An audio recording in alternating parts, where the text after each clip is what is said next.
निवास में जयचंद जयंती मनाई। हजारों राठौड़ के पास गया, राठौड़ों ने कहा मेरे से लोग कपड़े फाड़ेंगे, देशद्रोही को कहलाए जाओगे, ये हो जाएगा, ये हो जाएगा। 1000 आदमी इकट्ठे जयंती मनाई, उसकी हमने किताब छपाई और उस किताब में 4 गद्दारों के नाम लिखे हैं। हे जयचंद को गद्दार बताने वालों, हमें प्रमाण दो। अगर नहीं है तो ये प्रमाण है, 4 गद्दारों के नाम मैंने किताब में लिखे हैं और वो लिखे हुए हैं। लोगों ने कहा आप पे केस होंगे, महंगी इसके प्रमाण हैं 4 गद्दारों के। जयचंद जी गद्दार नहीं थे, अपनी चोरी को छुपाने के लिए उनको गद्दार कर दिया। हम असली इतिहास नहीं पढ़ते, इसलिए सिर नीचा हो जाता है। जयचंद जी का असली इतिहास पढ़ो। धन्य हो बौद्धों को जिन्होंने एक भगवान की तरह जयचंद जी को पूजा है, किताबें छापी है, धर्म रक्षक कहा है उनको। तो ऐसे बहुत सारे उदाहरण है। गलत इतिहास पढ़ करके हम बच्चों को क्या शिक्षा देना चाहते हैं? हमें सही इतिहास पढ़ना पड़ेगा, तभी प्रेरणा मिलेगी। और संस्कृति के क्या हाल है? संस्कृति की स्थिति तो यह है, हम किसी दूसरी जाति के प्रतिनिधि लगते हैं। हम लगते नहीं है कि हम क्षत्रिय कौम के प्रतिनिधि हैं। हमारे सामने एक आयातित समाज रच दिया गया है, हम पाश्चात्य सभ्यता के प्रतिनिधि लगते हैं। कौन से एंगल से हम राष्ट्रीय समाज के प्रतिनिधि लगते हैं? अगर आज महिलाओं की संख्या नहीं होती तो लोग कौन कह सकता था राष्ट्रीय कम्युनिटी है? सबके सिर पर केसरिया साफा है, अन्य साफे होते हैं। संस्कृति 3 चीजों से बनती है, बोली, पहनावा और भाव। हम जब भी सांस्कृतिक समारोह में जाएं, सामाजिक समारोह में जाएं, तो निश्चित रूप से साफा धारण करें।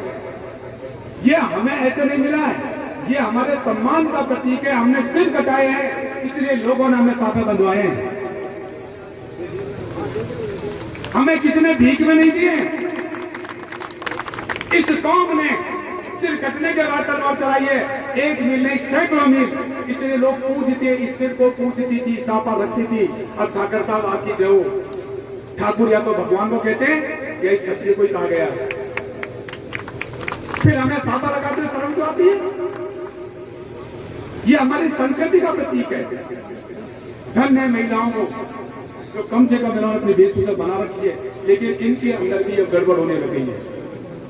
इनके अंदर क्या गड़बड़ होने लगे? रंग का ज्ञान नहीं है। बुराई धीरे धीरे पनपती है। ये वेश को पहनती है, लेकिन कौन से रंग का वेश विधवा पहने, कौन सा सधवा पहने, कब कौन से वेश पहने जाए, ये भूल चुके हैं।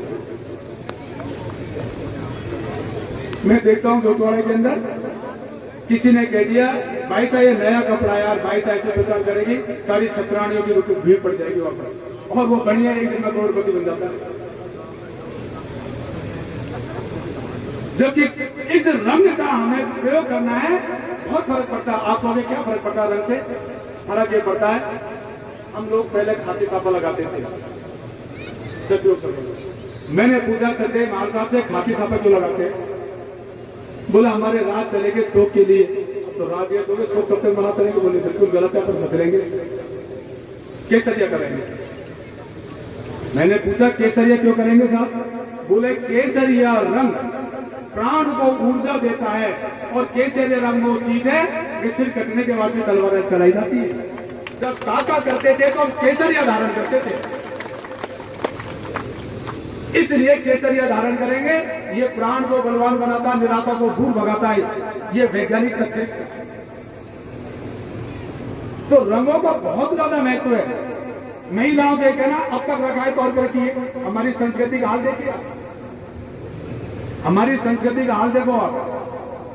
जिसके सिर पर साफा है, अगर कोई मेरा सम्मान कर रहा है, ये साफा उतरेगा नहीं। ये हमारी संस्कृति नहीं है। ये साफा उतर के सम्मान नहीं किया जाता है।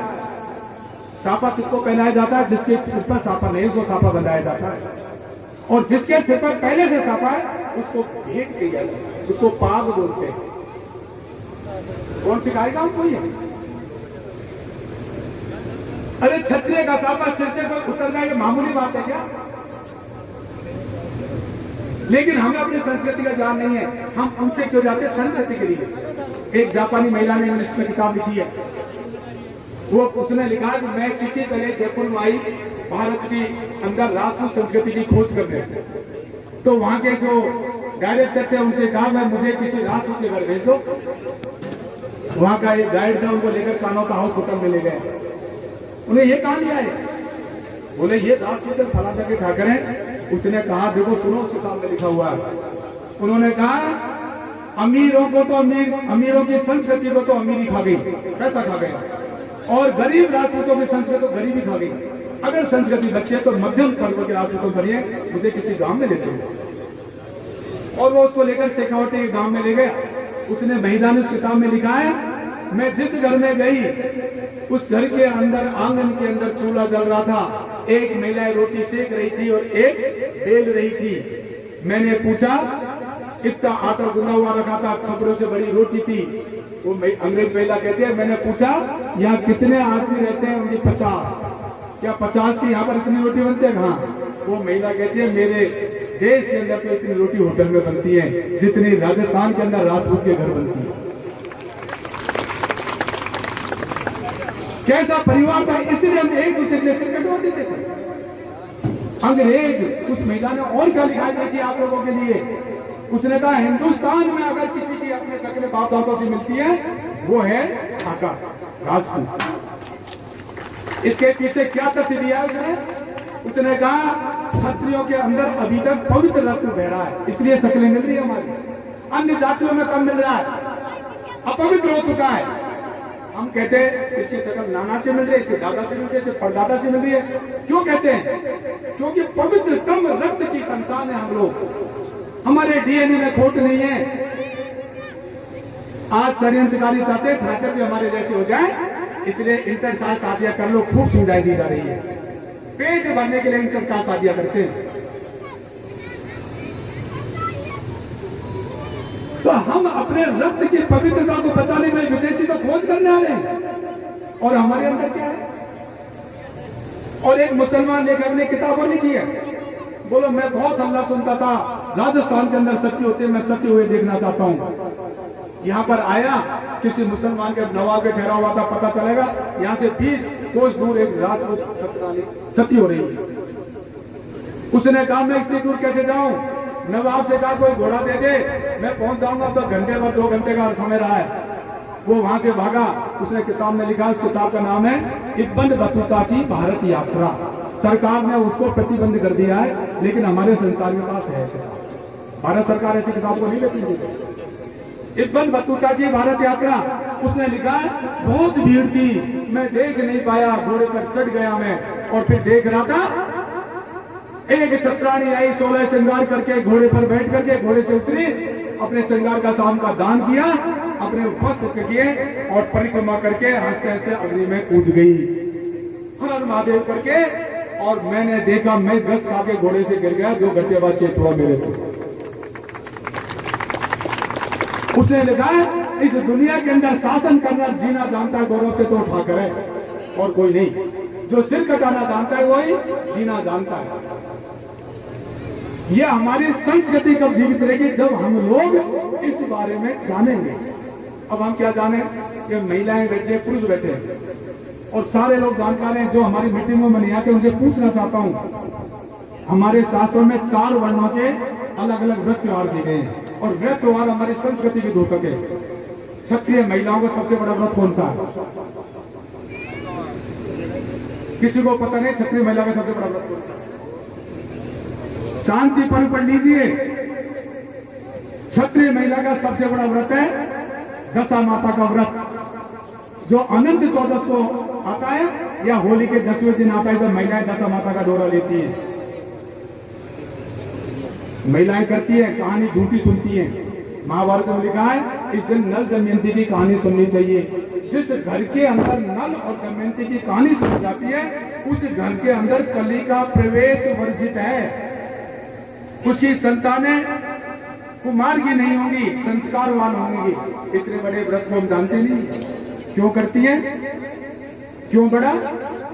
जिस प्रकार दमयंती ने धैर्य और साहस के साथ अपने पति को वापस प्राप्त कर लिया, इसी प्रकार क्षत्रिय महिलाएं भी धैर्य और साहस के साथ पति की रक्षाएं करती है। दुनिया भर के व्रत करते हैं। बृहस्पतिवार को कैलेंडरों में लिख दिया गुरुवार। देखो हमारी संस्कृति, ये बृहस्पतिवार को गुरुवार लिख दिया। कभी किसी ने टोका है क्या? क्यों टोकेंगे? ठाकर साहब का तो किताबों के आसपास जाना ही नहीं है। पंडित जी जो लिख दिया वो सही है। क्यों लिख दिया गुरुवार आपने? बृहस्पति किसके गुरु थे? देवताओं के गुरु थे, हमारे गुरु तो नहीं है।